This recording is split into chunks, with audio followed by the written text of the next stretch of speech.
June 4, 1942. The burning wreckage of the Japanese carriers floated in the Pacific, their once proud decks now reduced to smoldering ruins.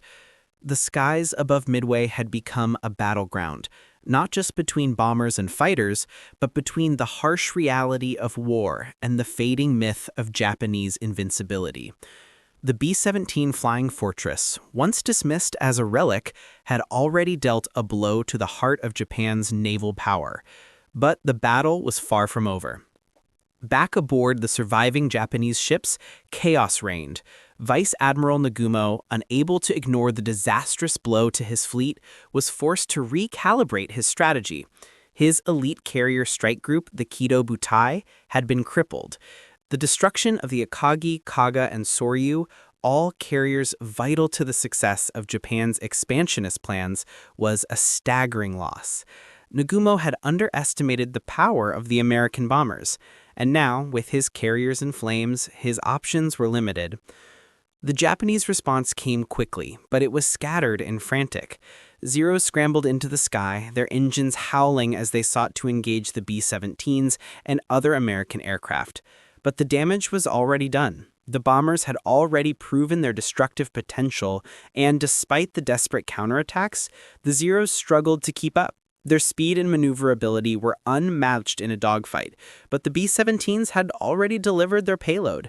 The carriers were doomed, and the destruction they had wrought could not be undone. While the Japanese fought to regain some semblance of order, the Allied forces were capitalizing on the opportunity.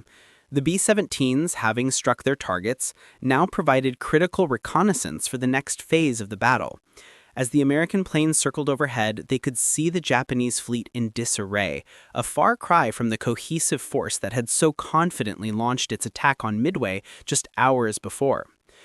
Back on Midway Atoll, the Allied forces were preparing for their next move. The damage to the Japanese fleet had given them a crucial advantage. The B-17s had struck the first devastating blows, but now it was up to the dive bombers and torpedo planes to finish the job. The atmosphere on Midway was tense as Allied forces mobilized for what would become the decisive phase of the battle. For the Japanese, the situation had grown grim.